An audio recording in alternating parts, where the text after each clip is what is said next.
महफूज होना चाहते हैं, उम्मत सारी महफूज होना चाहती है, भाई मेरी हिफाजत हो जाए जी। और हमारी हिफाजत कौन करते हैं? एक अल्लाह हिफाजत करता है, एक अल्लाह हिफाजत करता है, और अक़ीदे अहले सुन्नत वल जमाअत के मुताबिक हमारे निगहबान रसूलुल्लाह है। इसमें तो कोई शक नहीं है ना। अहले सुन्नत वल जमाअत का ये अक़ीदा, और ये ऐन कुरान और सुन्नत का अक़ीदा है जी। अल्लाह निगहबान, अल्लाह रसूल निगहबान, सिर्फ अल्लाह निगहबान, ये गुमराह अक़ीदा है, सहाबा का अक़ीदा नहीं है। सहाबा फ़ी अमानिल्लाह कहीं नहीं फरमाए, कोई किताब में नहीं बता सकते फ़ी अमानिल्लाह।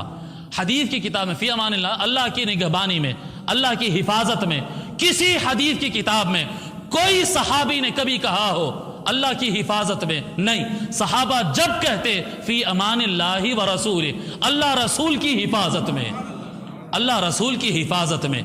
मगर बाज़ हज़रात कहते कि नहीं, रसूलुल्लाह हिफाजत नहीं कर सकते, रसूलुल्लाह हिफाजत नहीं कर सकते, या रसूलुल्लाह हिफाजत नहीं करते। तो नहीं कर सकते ये तो गलत है, रसूलुल्लाह हिफाजत करते हैं तभी तो सहाबा कहते थे।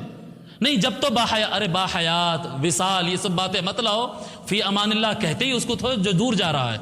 आका मदीने में है, जो ईरान जा रहा है उसको कह रहे हैं फ़ी अमानिल्लाहि व रसूल। यहाँ से ईरान चले जा, अमेरिका चले जा, कुतुब जनूबी चले जा, चांद पे चले जा, रसूलुल्लाह की हिफाजत हर जगह है। ये सहाबा का ईमान है। मुसाफिर को ही कहते हैं ना, जो जा रहा है उसको कहते हैं फ़ी अमानिल्लाहि व रसूल।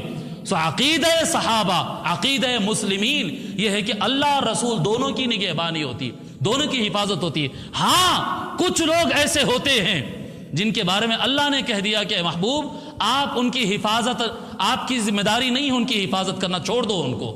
अल्लाह तबारक व तआला ने कहा महबूब उनको उनके हाल पे छोड़ दो, आपकी जिम्मेदारी नहीं है उनकी हिफाजत करना। वो किसके बारे में कहा है? बड़ा अहम मसला है। फरमाता है अल्लाह तबारक व तआला, मन युतिइर रसूल फ़क़द अता अल्लाह, सूरह निसा आयत नंबर 40। जो अल्लाह के रसूल की इताअत करता है वो अल्लाह की इताअत करता है। वमन तवल्ला, जो आका के हुक्म को छोड़कर पलट गया, रसूलुल्लाह की इताअत नहीं करता, जो रसूलुल्लाह की बात नहीं सुनता, रसूलुल्लाह की सुन्नत पर जो नहीं चलता है, फमा अरसलनाका अलैहिम हफीज़ा, ए महबूब जो आपकी सुन्नत पर अमल नहीं करता उसकी हिफाजत करने की जिम्मेदारी हम आपको नहीं दिए, छोड़ दो उसको। फमा अरसलनाका अलैहिम हफीज़ा। आप देखें, हर वो शख्स जो इस्लाम कबूल कर लिया, आका की हिफाजत की गारंटी मिल जाए, ऐसा नहीं है, ऐसा नहीं है। आका सल्लल्लाहु अलैहि वसल्लम सबकी हिफाजत करते हैं, कर सकते हैं, लेकिन जो अल्लाह के रसूल की खुद बात ना सुनता हो, ईमान लाया हो पर इताअत नहीं करता, हुक्म नहीं मानता जी, सुन्नत के पीछे नहीं चलता, आका के हुक्म को नहीं मारता, फरमाए उसकी हिफाजत करना है महबूब आपकी जिम्मेदारी नहीं है, आपकी जिम्मेदारी नहीं है।